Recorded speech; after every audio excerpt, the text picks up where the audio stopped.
¿Qué medianas y pequeñas empresas pueden participar? En el año 2018, en el Perú habían de estas medianas o pequeñas y medianas 70.000 empresas formales, 70.000. De estas 70.000, solo 3.281, o sea, el 5%, exportó. Quiere decir que estas que exportaron estuvieron mejor preparadas porque pudieron satisfacer las necesidades de una demanda de mayor calidad, de una demanda más exigente en tiempo y en oportunidad requeridos. En todos los rankings internacionales, en todas las mediciones que se hace para medir la competitividad, salimos de la mitad para abajo. Y obviamente nuestro peor eslabón o nuestra peor calificación, como algunos, no sé si les iba bien educación física, religión, química, física, para nosotros no falla, infraestructura. En infraestructura estamos más o menos mal, por no decir mal. Otros indicadores en los que no estamos bien es en educación y en salud, es decir, en todo lo que significan los servicios sociales. Nos demoramos para hacer empezar a las empresas. Para que empecemos un negocio nos demoramos, estamos en el puesto 125 de 190. Acceso a electricidad o, por ejemplo, para pagar nuestros impuestos, no hay facilidad. Por más que el privado quiera pagar sus impuestos, se le complica. El Perú necesita medidas transversales. Necesita equiparar la cancha para que todos los jugadores puedan hacer el gol que le exigimos a Guerrero. No podemos estar pensando que un solo jugador va a hacer ese gol. Los 11 jugadores, porque el arquero también, tiene que tener la cancha nivelada. Y en esa cancha, en primer lugar, como país, debemos retomar las grandes reformas.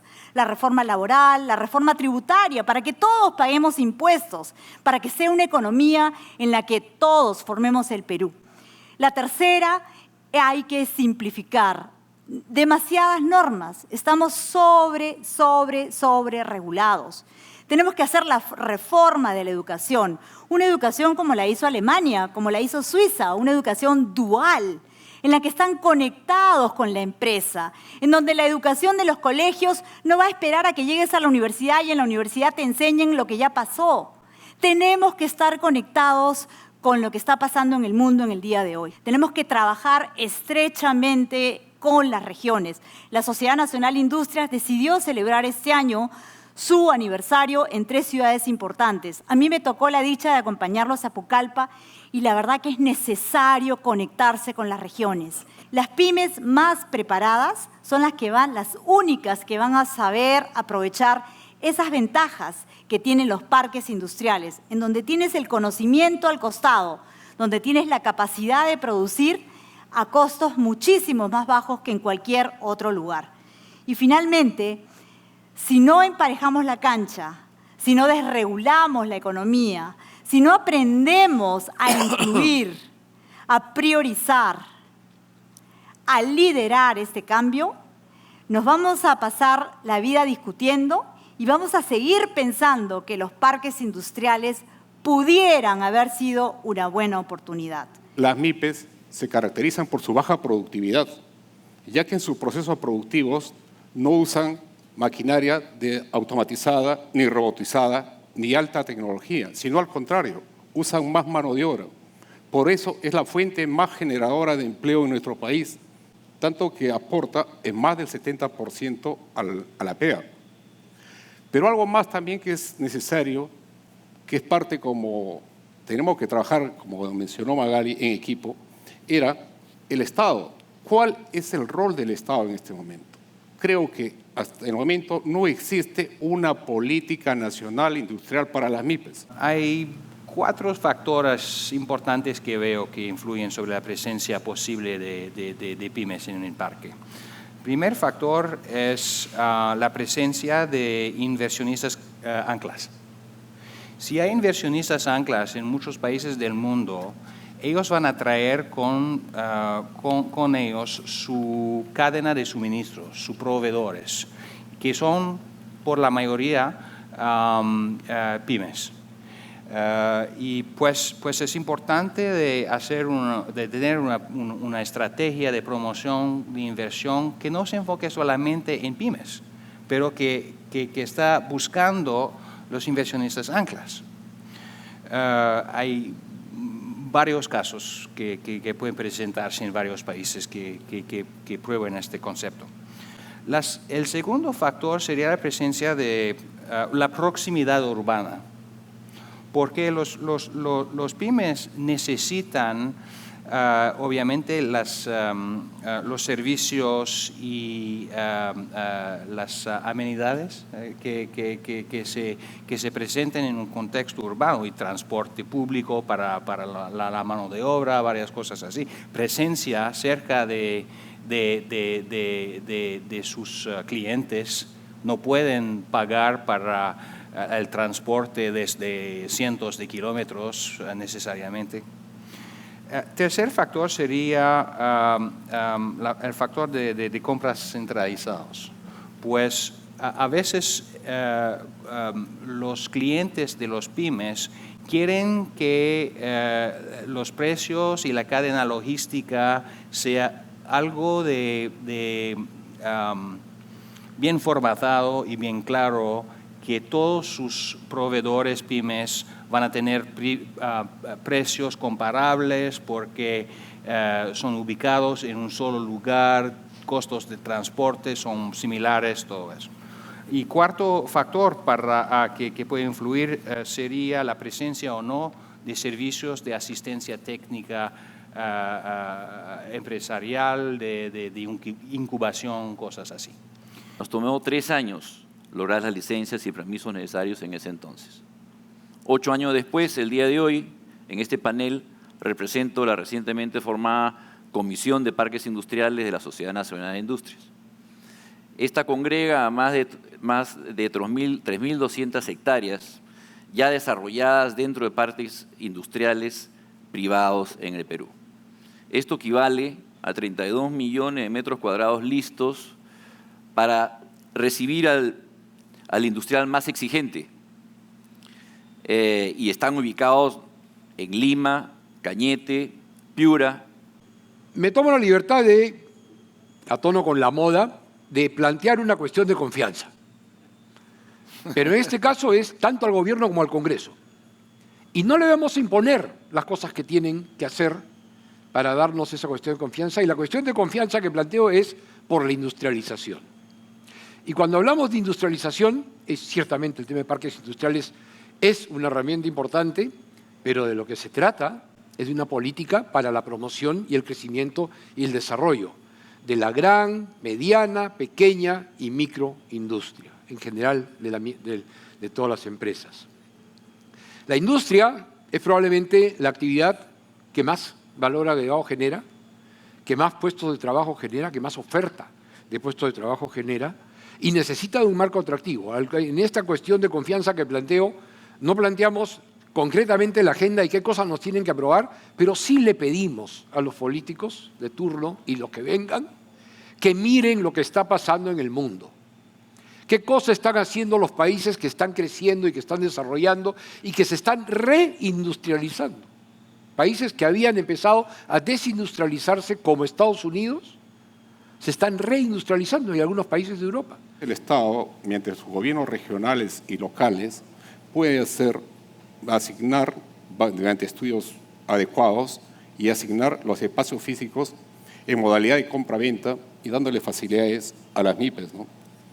Después, no solamente el rol del Estado sería asignar el terreno, sino también creo que tiene una mayor responsabilidad el Estado. El Estado tiene que modernizarse, porque no puede quedarse así como está en este momento. Hay un modelo que es lo que voy a llamar el modelo surasiático indio, y hay el modelo turco, por ejemplo. En el modelo surasiático se ve un parque industrial con solamente pymes o MIPES, es Small Industry, Cottage Industry Estate, algo así. Es un parque independiente con una cierta autarcía, ¿sí?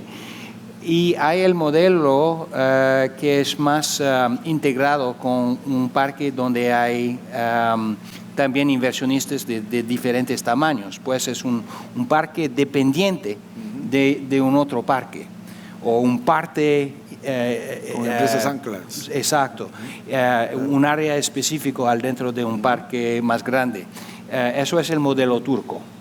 Y los dos son interesantes y tienen ciertos aspectos comunes aparte de eso. Primer punto sería el punto de la gobernanza y del financiamiento. ¿Cómo se gobiernan? ¿Cómo se financian? Bueno, normalmente lo que se hacen para esos parques de pymes es que se crea una entidad corporativa especial, un Special Purpose Vehicle. ¿Y quién son los dueños? Los pymes y el gobierno normalmente. Son entre 5 hectáreas, 40, 50 hectáreas. Porque hay un montón de esas pequeñas y medias empresas que necesitan 100 metros, 400 metros cuadrados, que no necesitan 5 hectáreas para hacer sus operaciones.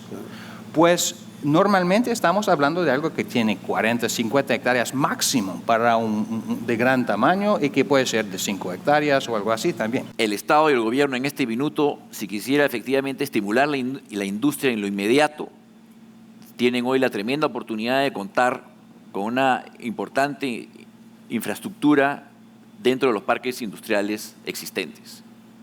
Siempre hemos abocado, ¿no es cierto?, y hemos asistido cuando hemos sido convocados por el Estado y por Produce, y ahora como parte de este gremio continuaremos estándolo, siempre atentos también a ONUDI para que nos incorporen a la nueva ley de parques industriales. Se han mencionado 19 parques creados por ley, y creo es razonable nos concedan a los parques ya existentes, ¿no es cierto?, los mismos beneficios, incentivos, como manifestó anteriormente, o sea, los mismos beneficios, incentivos tributarios y subsidios que eventualmente consideren ofrecer a los operadores que piensen desarrollar el parque de Ancón u otro. Huachipa tiene una ventaja.